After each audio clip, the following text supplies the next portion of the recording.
रसिक श्रोते हो नमस्कार. आकाशवाणी सांगली केंद्राच्या आजचे पाहुणे या कार्यक्रमात आपल्या सगळ्यांचं स्वागत.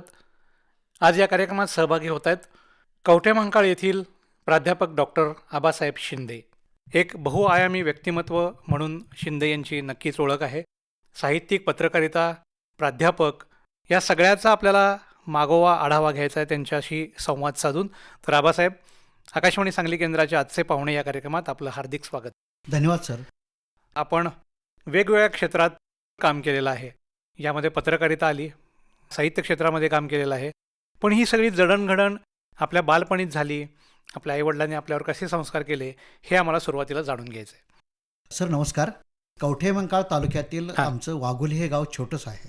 या गावात प्राथमिक शिक्षण आमच्या प्राथमिक शाळेत झालं आणि याच गावामध्ये आमच्यात 1960च्या दशकामध्ये हनुमान नाट्य मंडळ होतं आणि या नाटकाच्या ह्याच्यामध्ये आम्ही पडदे ओढायचं काम करायचं. हं. मग त्यांच्या जे कलाकार आहेत त्या कलाकारांची आपण आठवण घ्यायची, आपल्याला काय जमतंय का बघायचं. बर मग हळूहळू आम्ही स्टेजवर येऊ लागलो बर आणि त्यानंतर 8वी ते 10वीच्या या कालखंडात शिक्षणासाठी मी कवठेमहांकाळला गेलो. बर पण गावाकडची ओढ माझी खूप होती. हां गाव मातीशी नातं खूप माझं होतं आणि त्यावेळेला नाटकात आम्ही उन्हाळ्यात सुट्टीत आमचं नाटक असायचं. हं. मग त्यावेळेला आमच्या हनुमान नाट्य मंडळाच्या वतीनं आम्ही हौशी नाट्य कलेमध्ये भाग घेतला पहिला बर आणि त्या नाटकात म्हणजे राया मी डाव जिंकला, बर रक्तात नाहली कुराड, बर चाळ बांधते तुझ्यासाठी, नैनिदाटली आसुरणे, सुनबाई मागं फिर, बर अशा काही ठळक नाटकामध्ये मी काम केलं हे त्यावेळेला. सगळं शाळेमध्ये असताना का कॉलेज? हायस्कूलच्या जीवनात, बरं, हायस्कूलच्या आणि कॉलेजच्या जीवनात मधल्या बर टप्प्यामध्ये. बर बर याची ओढ झाल्यानंतर मग जास्त आम्हाला स्टेज डेअरिंग येऊ लागलं हां हळूहळू. हां हां आणि 7वीचे वर्ग माझा संपल्यानंतर मी 8वीसाठी कवठेमहांकाळ तालुक्यातल्या श्री महांकाली हायस्कूल कवठेमहांकाळ या हायस्कूलमध्ये दाखल झालो. बर तिथे मला टी.एस. थोरात नावाचे एक शिक्षक मला मराठीला शिकवणारे बर उत्कृष्ट शिक्षक होते हं हं आणि माझे स्टेज डेअरिंग बघून हं मला ते थोरात सर म्हणायचे, टी.एस. थोरात सर, हं की आबासाहेब तू जरा कथाकथन कर, बर तुला येते का बघ, जमते का. हं हं पण त्यावेळेला मी मोडकी तोडकी एक कथा त्यावेळेला सांगितली होती वगैरे हे, आणि तिथून माझ्या स्टेजला खरी सुरुवात झाली. बर. मी ती कथा कोणती सांगितली होती काय आठवतं? त्यावेळेला आईचं काळीज नावाची एक कथा बर माझ्या पद्धतीने मी रचलेली होती बर आणि ती कथा एक 10-20 मिनिटाची सांगितली. फक्त सरांना माझ्याकडं स्टेज डेअरिंग कितपत आहे हे त्यांना बघायचं होतं. बर म्हणून मला वक्तृत्व स्पर्धेत परत सरांनी घालवलं बर आणि वक्तृत्व स्पर्धेमध्ये त्यावेळेला मी तालुका स्पर्धेला पहिला. बर 10वीपर्यंतचं शिक्षण तिथं माझं पूर्ण झालं महांकाली हायस्कूलला आणि मग मी FY, आमच्या कवठेमहांकाळ शहरातलं मोठं नामवंत कॉलेज हं. की पद्मभूषण वसंतदादा पाटील महाविद्यालयात प्रवेश घेतला. बर मी 11वीला तिथं गेलो. हं बघा सर, 11वीला गेल्यानंतर मग तिथे एक मला मराठीला चांगले शिक्षक भेटले, अच्छा प्राध्यापक NT जाधव. हं आणि त्यांनी मला परत नाटकात आमच्या हौशी नाट्यकलेचं काम बघून त्यांनी कॉलेजच्या नाटकात मला प्रवेश दिला बर आणि तिथं काळोख देत ओंकार हे नाटक आम्ही त्यावेळेला सादर केलं बर आणि या नाटकात मला छोटीशी एक त्यावेळेला भूमिका दिली होती. हं हं आणि मग कविता लिहायला सुरुवात केली आम्ही त्यावेळेला. बर कवितेचं वाचन जास्त व्हायला आणि ज्यावेळेला वसंत नावाचं मासिक आमच्या कॉलेजमधून निघायचं हं आणि त्या मासिकामध्ये आम्ही कविता लिहायला लागलो बर. आणि मग थोडासा आम्हाला त्यातला आत्मविश्वास आला. ही कविता लिहिण्याची प्रेरणा कुठून आली? म्हणजे तुमच्यावर कोणाचा प्रभाव? तसं मला महत्त्वाचं म्हणजे एक टी.एस. थोरात, तुकाराम हिंदू थोरात म्हणून हायस्कूलचे एक टीचर होते, हं हं ते आता हयात नाहीत, आणि प्राध्यापक NT जाधव सर हं हेही हयात नाहीत. बर हेही मला शिक्षक चांगले नामवंत होते. हं हं त्यांनी मला साहित्यिक क्षेत्राकडे वळवलं बर आणि कविता लिहायला जास्त लावल्या तिने. बर मग माझ्या छोट्या मोठ्या कविता त्या करेक्शन स्वतः ते करायला, हे असं नव्हे असं म्हणून, आणि तिथून माझ्या कवितेला खरा जन्म झाला. बर. मग कविता करत असताना आपण कुठल्या विशिष्ट विषयावर करायचात की सामाजिक, राजकीय किंवा विडंबन काव्य किंवा प्रहसन काव्य? तुमच्या कवितेचा विषय काय असायचा? नाही, मुळात कसं आमचा भाग हा ग्रामीण भाग आहे. होय ग्रामीण भाग असल्यानंतर आवर्षण प्रवर्गातला भाग आहे, म्हणजे बरोबर. दुष्काळ भाग आहे. होय दुष्काळ भागातल्या काही घटना, हं. गाव शहरातल्या घटना, माणसाच्या माणुसकीतल्या घटना हं. ही माझ्या डोळ्यापुढे तरळू लागल्या. बर मग दुष्काळ असेल, छावणी असेल, पाणी नसेल त्यामध्ये, शेतकरी पिंजलेला असेल, आत्महत्या असलेल्या आणि गाव सोडून जाणारी लोक असतील, स्थलांतरित झालेली हं. असा आशय आणि विषय घेऊन माझ्या कविता आज पुढे सरकल्या त्याच्यामध्ये. म्हणजे तुम्ही तुमच्या गावामध्ये जे चित्र डोळ्याने पाहिलं हो, हो, समोर, हो. त्याचा कुठेतरी परिणाम तुमच्या काव्यावर होत होता का? हो हो, खूप 100%. बर आणि त्यावेळेला मग मी पत्रकारिता करत होतो. बर म्हणून काय केलं, आमच्यात तेवढा पाणी फाउंडेशन नावाचे एक प्रकल्प शासनाचा राबवला गेला. हम्म. म्हणजे सत्यमेव जयते हो, आणि पाणी फाउंडेशन, आमिर खानचा प्रोजेक्ट आहे. हा आमिर खानचा प्रोजेक्ट होता.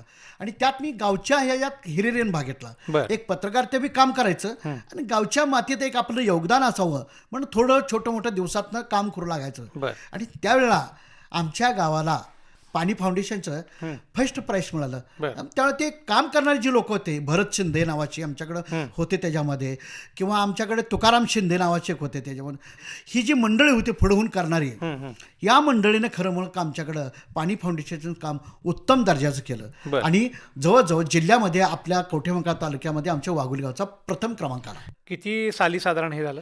2017-18च्या कालखंडातला हा विषय होता. हे विषय सुद्धा घेतले मी कवितेत, बर. आणि त्याच्या अगोदरचे सुद्धा विषय मी कवितेत घेतलेले आहेत. बर. आणि सर्व कविता ही मी सामाजिक धर्तीवर आधारित घेतलेली आहेत. अच्छा. म्हणजे दुष्काळ असेल, पाण्याचा प्रश्न असेल त्याच्यामध्ये वगैरे, चारा छावणी असेल त्याच्यामध्ये, चारा छावणीमध्ये अनेक जनावरं तडफडून मेली, त्याच्यावर बी कविता मी लिहिली. बर. बर. म्हणजे अशा काही अनुभवात आलेल्या काही कविता. शेतकऱ्यांची डाळिंबाची बाग उद्ध्वस्त झाली, द्राक्षाच्या बागा उद्ध्वस्त झाल्या, पाण्यासाठी अनेकांनी सुद्धा एक लक्षात ठेवत, विहिरीतून पाणी शेंदून काढण्यासाठी एखाद्या जीव गेला, याच्यावरही लिहिली त्याच्या पाठी. जे जे विषय मला समाजातले मिळतील तसे विषय मी माझ्या कवितेत रेखाटण्याचा प्रयत्न केला. बर. तुम्ही आत्ता बोलताना म्हणालात की पत्रकारिता पण आपण करता. मग हा अभ्यासक्रम तुम्ही कधी पूर्ण केलात? म्हणजे ग्रॅज्युएशन नंतर जेव्हा तुम्ही पत्रकारितेकडे वळलात, मग ते काही विशिष्ट ध्येय ठेवून केलं होतं की काय? म्हणजे तुम्हाला त्या तुमच्या घराण्यात तशी काही पार्श्वभूमी आहे? नाही, घराण्याची अशी काही पार्श्वभूमी नव्हती, कारण मुळात आई वडील अनपढ होते. बर. पण अनपढ असून सुद्धा तिने आम्हाला शिकवलं, ही सर्वात मोठी जमेची बाजू आहे. वा वा. आज जे आम्ही मोठे झालो ते त्यांच्या प्रेरणेनं झालो. त्यांनी सांगितले शिकल्याशिवाय पर्याय नाही, म्हणून आम्ही या क्षेत्राशी आलो. बर. जसं आम्ही शिक्षण क्षेत्राशी आलो तसं मग मला वेगवेगळ्या घटकाशी एकरूप व्हायची इच्छा झाली. उदाहरणार्थ आकाशवाणीवर कविता वाचन करणे, बर. कथा वाचन करणे, पत्रकाराचा कोर्स करणे, जे मिळेल ते कोर्स घेण्यामध्ये मी माझी आघाडी घेतली. बर.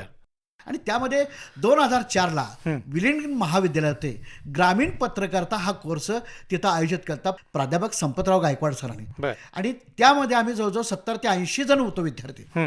आणि त्या पत्रकारिता कोर्सामध्ये मी शिवाजी विद्यापीठात प्रथम क्रमांक मिळवला. वा वा. हा किती वर्षाचा कोर्स होता? हा तसा 1 वर्षाचा कोर्स होता. अच्छा. बर. आणि तो ग्रामीण भागाची अटॅचमेंट असल्यामुळे तो मी घेतला पहिला. अच्छा. हा. असा विषय बर. त्याच्यामध्ये झाला. मग त्याच्यानंतर आपण वेगवेगळ्या वृत्तपत्रांसाठी पण काम केलं असेल? नाही, मी सध्या आता दैनिक केसरीमध्ये काम करतो. सध्या करताय? गेली 25 वर्ष झालं. बर. पेशवे साहेब असतील, आमच्यात मोरे सर असतील आमच्याकडं, या सर्वांच्या प्रेरणेखाली, मार्गदर्शनाखाली आम्ही वेगवेगळे विषय घेऊन आम्ही आमच्या पत्रकार क्षेत्रामध्ये आमचं नाव तिथं एक अधोरेखित करत असतो. बर. बर. पत्रकारिता करत असताना तुम्ही कवी पण आहात. हो हो. मग ह्याचा तुमच्या लेखनावर कितपत परिणाम झालेला तुम्हाला जाणवतो? खूप परिणाम झाला त्याच्यामध्ये वगैरे. हे मला अजून आठवतंय की आमच्यात एक तमाशातला एक सोंगाड्या होता. बर.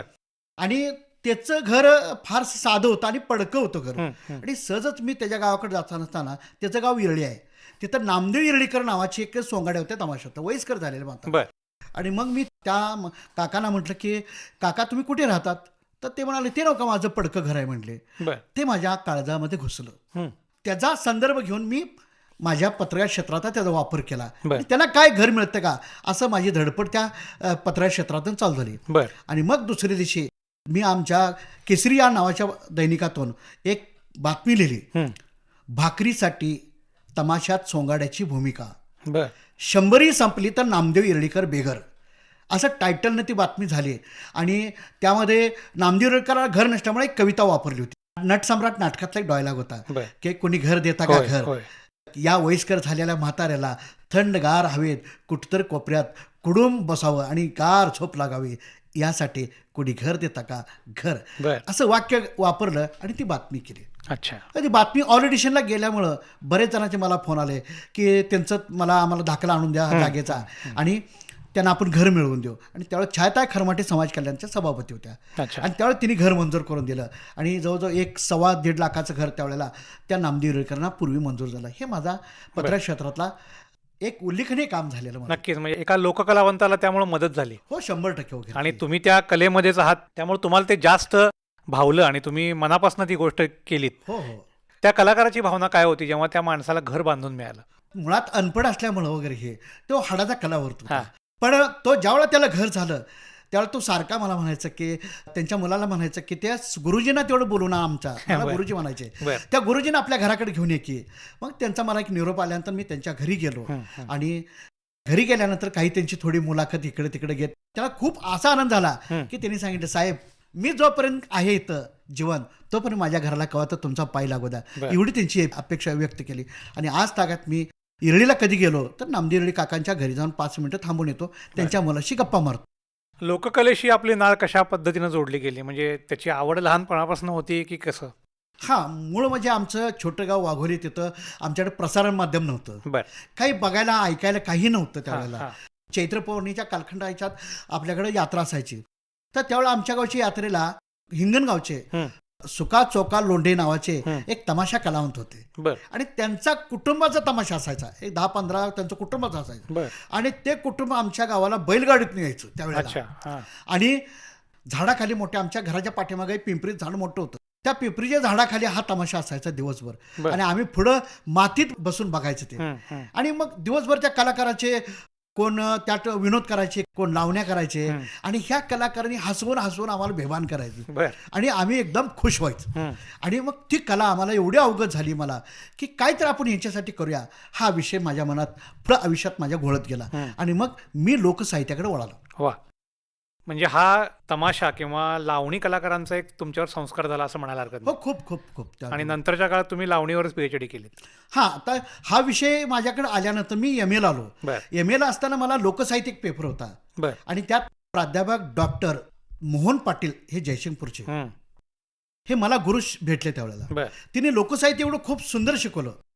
त्यामुळे गण असेल, गवळणी असेल, लावणी असेल, छक्कड असेल, भारुड असेल, गोंधळ असेल, जागर असेल, ह्या सर्व लोककलाशी मला चांगला अभ्यास केला. आणि त्यावेळेला लोकसाहित्य पेपरमध्ये जवळजवळ मला 95 मार्क मिळाले 100 पैकी. बरं.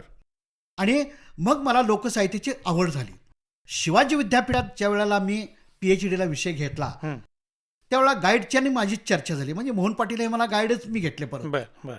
की आपण PhDला कुठला विषय घ्यायचा. मग सर म्हणाले हा घेऊया का ते घेऊया. मग मी सरांना म्हटलं असं करूया आपण, सांगली जिल्ह्याला शाहिरांची परंपरा फार मोठी आहे होय. आणि शाहिरांची परंपरा असल्यामुळं शाहीरने स्वतः लावण्या जास्त प्रमाणात लिहिलेल्या आहेत. त्या लावण्यावरती आपण संशोधन करूया, बरं. अप्रकाशित लावणीवरती. बरं. आणि मग सांगली आकाशवाणीवरती मी शाहिरांची यादी काढून मला संजय पाटील असतील, प्रभाकर सोनवणे सर असतील, त्यावेळेला प्रकाश गडदे असतील, या माणसांनी मला खूप मदत केली. बरं. आणि त्यामुळे शाहिरांची मला फोन नंबर्स मिळाले आणि शाहिरांच्याकडून मी परत संकलित करायला सुरुवात केली. त्यामुळं मी लावणी हा विषय आम्ही PhDला घेतला. बरं. तो असा विषय होता, सांगली जिल्ह्यातील स्वातंत्र्य उत्तर कालखंडातील अप्रकाशित मराठी लावणी वाङ्मयाचा अभ्यास. बरं. हा तुमचा PhDचा विषय होता. हा विषय घेताना खरं म्हणजे तुम्ही लहानपणापासून तमाशा किंवा लावण्या बघत आलेला हो होता. हो हो तिथून ते मनात होतं की ह्याच्यावर काहीतरी करावं संशोधन करावं. असं डोक्यात होतं त्यावेळी. हो हो हो. बरं. मग हा अभ्यास करत असताना तुम्हाला अडचणी काय काय आल्या, तुम्ही त्याच्यावर मात कशी केलीत? हा महत्वाचा प्रश्न आहे सर, की खरं तर हा विषय घेतला हा खरं झालं, हां. पण ह्या लावण्या संकलित करण्यासाठी मला खूप अडचण झाली. बरं. की हे लोककलावंत न शिकलेले असतात. काही लोकांच्याकडे अप्रकाशित लावण्या मी ज्यावेळेला गोळा करायला गेलो त्यांच्याकडून, तर त्यावेळेला ते म्हणायचे तुम्ही आमचं साहित्य नेऊन काहीतरी करणार हां. आणि ते तुमच्या नावावर छापणार, हां. असा त्यांचा ग्रह होऊ लागला. बरं. मग मी काय केलं की माझी कॉलेजची आयडेंटिटी त्यांना, विद्यापीठाची आयडेंटिटी त्यांना दाखवायचं की बाबा मी शिवाजी विद्यापीठात PhD करालोय, संशोधन करालोय, विद्यार्थी आहे. विद्यार्थी आहे. विद्यार्थी या नात्याने मी तुमच्याकडे आलोय आणि ह्या लावण्या माझ्या संकलित माझ्याकडे नेहमी राहणार. तुम्ही जेव्हा मागचाला माझ्याकडे तेव्हा तुम्हालाही मिळतील त्या.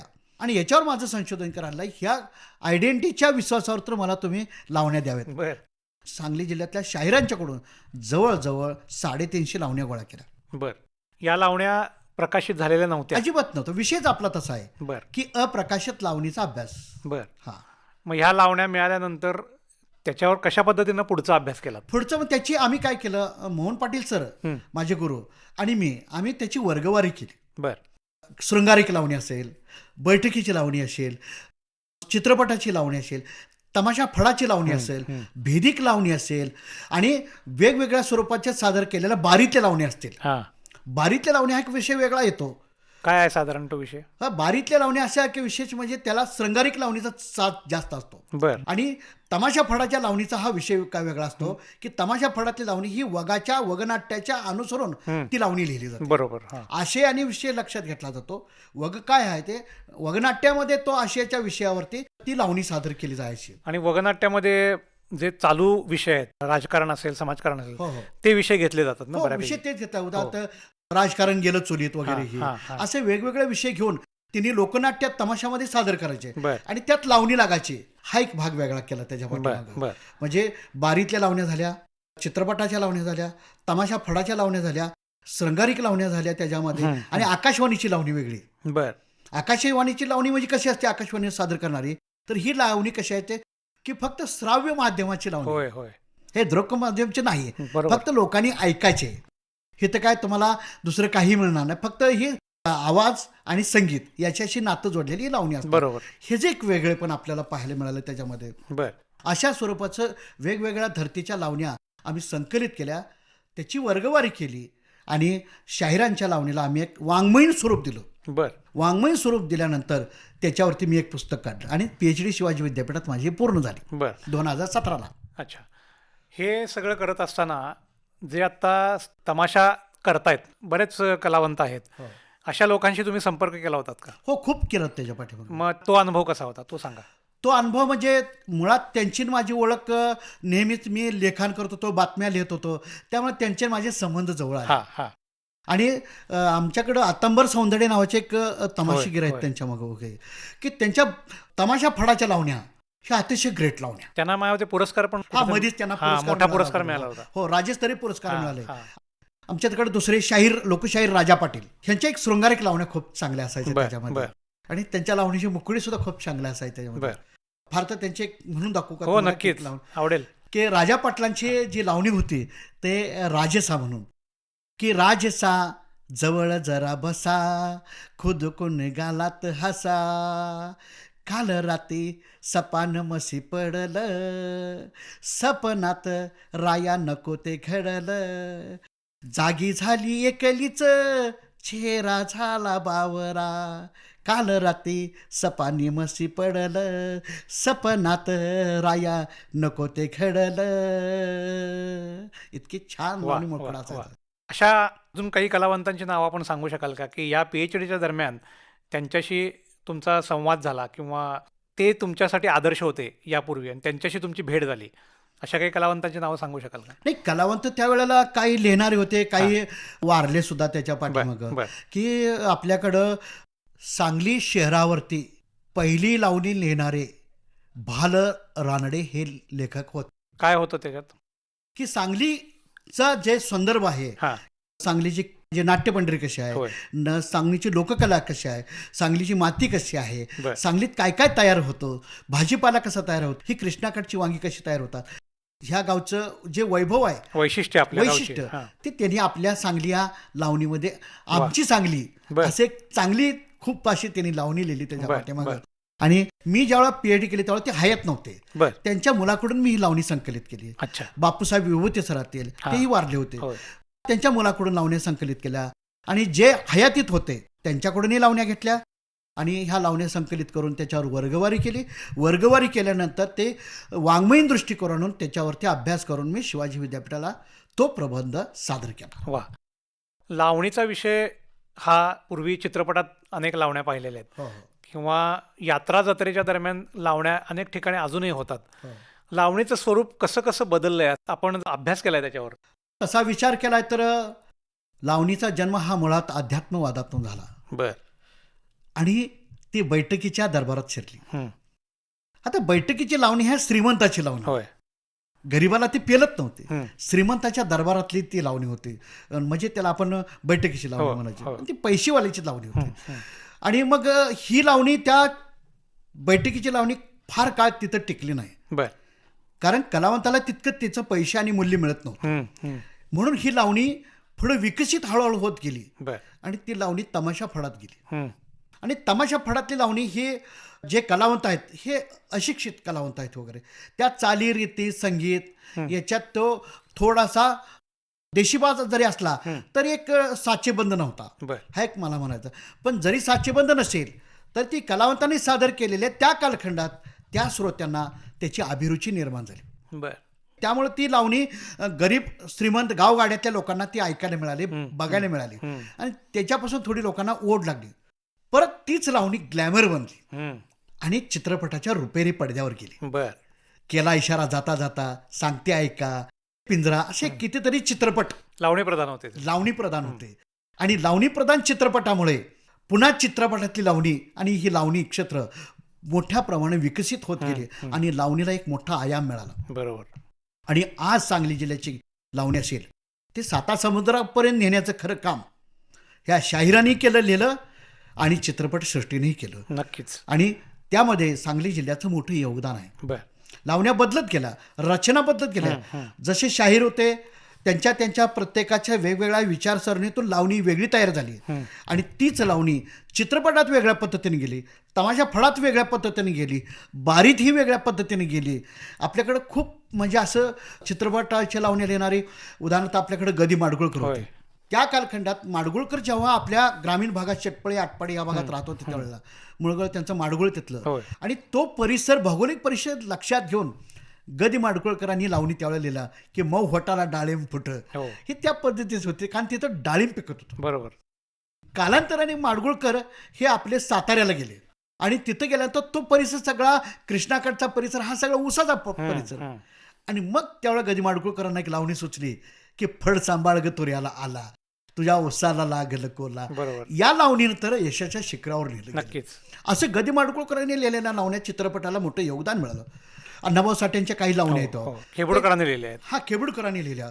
पण अण्णाभाऊ साठ्यांची लावणी जी होती ती स्थल काल परत्व लावणी होती. माझी मैना गावाकडे राहिली किंवा मुंबईची लावणी ती असेल, पुण्याची लावणी येते, ह्या स्थल काल परत ते अण्णाभाऊनी त्या लावण्या लिहिल्या आणि खूप दर्जेदार लावण्या होत्या त्या. बरोबर बरोबर. आणि अण्णाभाऊंच्या ह्या लावणीमुळं लावणी क्षेत्राला एक मोठी जमेची बाजू मिळाली. बरोबर. या सगळ्या लोकांनी मराठी चित्रपटाला मोठं योगदान दिलं. जगदीश खेबुडकर प्रश्न नाही, ते मराठी चित्रपटाला एक मोठं यशाच्या शिखरावर नेला असेल जगदीश खेबुडकर, गदी माडगुळकर यांनी लिहिलं, ही कोणी नाकारू शकत नाही. तमाशा कलावंतांची व्यथा अशा सदरात अनेक वेळा पेपरमध्ये येत असतं किंवा आपण वेगवेगळ्या लोककलावंतांच्या जेव्हा मुलाखती ऐकत असतो की त्यांच्या बरेच वर्ष व्यथा तशाच आहेत किंवा त्यांना काही सहाय्य मिळत नाही अशी देखील स्थिती आहे. या PhDच्या दरम्यान अशा काही कलावंतांची तुमची भेट झाली का? हो, खूप झाली त्याच्या पाठीमागं. पहिली गोष्ट म्हणजे महत्त्वाची गोष्ट म्हणजे बारीतल्या काही स्त्रिया असतात, तमाशा क्षेत्रातल्याच की पण बारीत केलेल्या असतात वगैरे. ते काय म्हणाले की आम्ही लोकांना आनंद देऊ शकतो पण आमचं दुःख फार मोठं आहे. चेहऱ्यावर हसू आहे, चेहऱ्यावर डोळ्यात आसू आहेत, पण डोळ्यात आसू आहे. हे आमच्या मनाला सारखं डवसते. आणि मग मी प्रश्न त्यांना विचारला, असं काय त्याच्या पाठीमागं? की आमचं तारुण्य आहे तोपर्यंत आम्ही पैसा कमवू शकतोय खरं आणि आमच्या जीवावरती आमचं कुटुंब चालतं त्याच्यावरती. आमच्याकडं महिला जास्त आमच्याकडे या क्षेत्रात असतात आणि आमच्या पैशाच्या जीवावर हे कुटुंब चालतं. बरोबर. पण आमच्या तारुणीच्या कालखंडात ही गोष्ट चालेल. पण ज्यावेळेला आम्ही उतरतो वय होतो त्यावेळेला आम्हाला अनेक आजार निर्माण होतात किंवा 10-10 किलोचे चाळ पायात बांधतो, आम्ही नाच करतो, तासभर नाच करतो आणि त्याच्यामुळं पहिला आम्हाला गुडघ्याचा आजार होतो, त्यानंतर मणक्याचा आजार होतो आणि शरीर बऱ्यापैकी आमचं खिळखिळीत होतं. आणि उतरत्या वयात जेव्हा आम्ही धरणीला बसतो तेव्हा आमच्याकडे कोणीही नसतं, पैसा नसतो आमच्याकडे, त्यावेळेला शासनाचं आर्थिक सहाय्य आमच्याकडे पोचलेलं नसतं, आम्हाला कलेची पुढं राहिलेली अभिरुची राहत नसते. आमचं जीवन अधांतरी पक्षासारखंच राहतं. पण शासन दरबारी मिळणारी तुटपुंजी जी मदत आहे ती आम्हाला पुरेशी होऊ शकत नाही. काळानुसार खर्च वाढतो, काळानुसार बदल करावा लागतो, काळानुसार लावणी बदलावी लागते. पूर्वी साध्या लोगड्यात लावणी चालायची पण आता तशी चालत नाही. त्याला थोडंसं ग्लॅमरस रूप आलेलं आहे, थोडंसं ग्लॅमर घ्यावं लागतं, चाळामध्ये थोडासा बदल करावा लागतो, संगीतात वेगवेगळ्या नवीन आयटम्स वापरावं लागतात, तर ती लावणी आम्हाला चालू शकते, अन्यथा चालू शकत नाही त्याच्यामुळे. आणि उतरत्या वयामध्ये आमच्या आजारानं आम्हाला तिथं गाठलेलं असतं आणि तिथंच आम्ही आमच्या जीवनामध्ये दुःखाची कडे सुरुवात होते. बापरे. मग अशा कलावंतांशी आपण जेव्हा भेटलात, आता शासनाकडनं आर्थिक मदत बऱ्याच ठिकाणी आता नवीन योजना आलेल्या आहेत, त्या योजना त्या कलाकारांपर्यंत पोहोचत आहेत, तर या पत्रकारितेच्या माध्यमातून आपण अशा काही योजना त्यांच्यापर्यंत पोहोचवण्यासाठी प्रयत्न केले का? होय, आपण त्याचा प्रयत्न केलेला हां. आहे की त्यांना घर मिळावं, हां. त्यांना आर्थिक सोर्स मिळावा, त्याच्यामध्ये उतरत्या वयामध्ये त्यांना एक औषध पाण्याचं बरोबर. एक साधन मिळावं काय तर. आणि आता जे त्यांना जे मानधन देता ते मानधन फार तोटूपण जाईल, बरोबर. त्याच्यावर ते जगू शकत नाहीत. ते मानधन भरपूर मिळावं. हं. आता तेवढं जगण्यात त्यांचं सामर्थ्य राहिलेलं नाही, तेव्हा शासनाने सुद्धा याच्यावरती मोठी भर करावी. रसिक श्रोते हो, आजचे पाहुणे या कार्यक्रमात कवठेमंकाळ येथील प्राध्यापक डॉक्टर आबासाहेब शिंदे यांच्याशी आपण बातचीत करत आहोत. आज वेळेअभावी कार्यक्रमात इथंच थांबूया. पुन्हा भेटूया पुढच्या कार्यक्रमात. तोपर्यंत या कार्यक्रमाच्या सादरकर्त्या तेजा दुर्वे आणि मला शशांक लिमयला आता निरोप द्या. नमस्कार.